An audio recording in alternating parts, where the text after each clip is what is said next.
আমরা আজকে ভগ্নাংশ, দশমিক ভগ্নাংশ, শতকরা একই ফ্রেমে কিভাবে দেখানো যায়। দেখো, আমরা মনে করি একটা জমি নিয়েছি, এটা একটা জমি। জমিটাকে কয় ভাগ করেছি? দুই ভাগ। দুই ভাগ করেছি নাকি? কয় ভাগ করেছি? দুই ভাগ। দুই ভাগ করে মনে করো এক ভাগে আমরা কি লাগাইলাম? ধান গাছ লাগাইলাম। এক ভাগে কি লাগাইছি? ধান গাছ। ধান গাছ। তাহলে জমি, একটা জমি না, একটা জমি ছিল কয় ভাগ করেছি?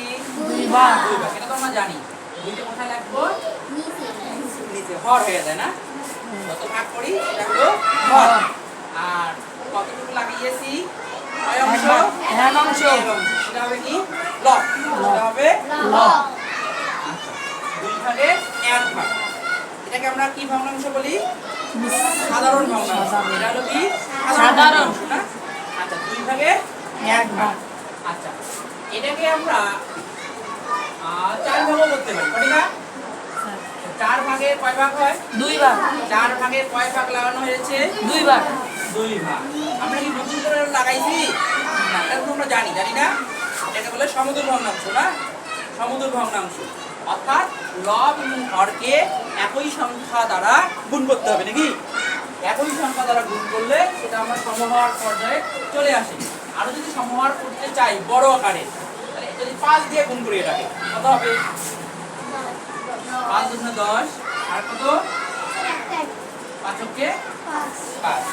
সমহর হলো না? হলো? আচ্ছা, আরো যদি বেশি করি, বেশি করা যায়? আচ্ছা, এটাকে আমরা 50 দিয়ে গুণ করি, কত হবে তাহলে? 100। 100।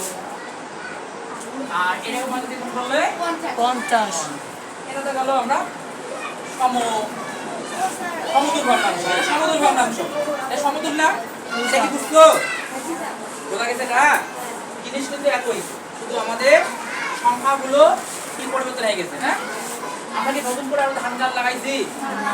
একটা জমি ছিল, প্রথমে কি ছিল? একটা জমি ছিল, দুই ভাগ করেছি। দুই ভাগ করে এক ভাগ কি লাগিয়েছি? ধান। সেটা এইভাবে প্রকাশ করা যায় না?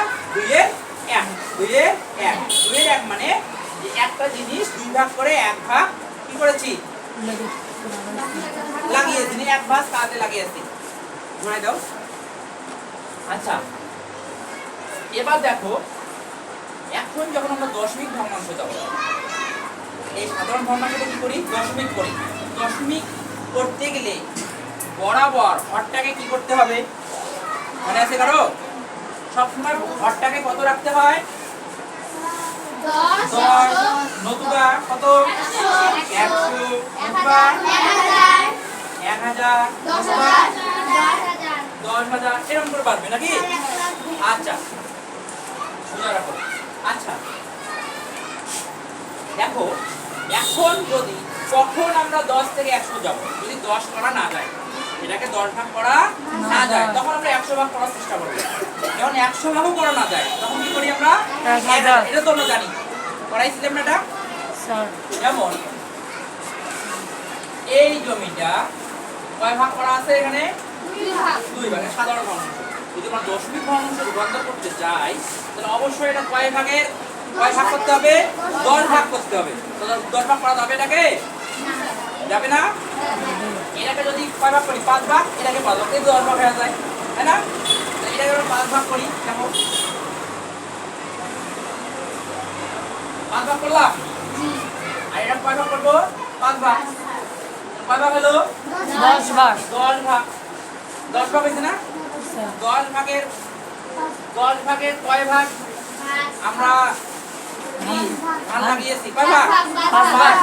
দশমিক আকারে লিখতে গেলে, দশমিক ভগ্নাংশ যদি লিখতে যাই, তাহলে 10 এর 5, এই 10 এর 5, এটা মানে কি জানো? এই দশমিক এই 5, দশমিক 5, এটা কিন্তু এটা বোঝা গেছে? দশমিক 5, অর্থাৎ এটাকে 10 ভাগ করতে হবে, তারপরে কিন্তু 5 দিতে হবে, তাহলে কিন্তু মিলবে। আর এটাকে যদি সরাসরি তুমি এখানে দাও যে দশমিক 1, তাহলে তো আর হবে না। হবে? দশমিক 1 হবে না। এটা মানে হলো 10 ভাগের 1 ভাগ। এটা হলো 10 ভাগের 1 ভাগ। আর এটা হলো 10 ভাগের 5 ভাগ। এটা কি 10 ভাগের 1 ভাগ? 10 ভাগের কয় ভাগ? 5 ভাগ।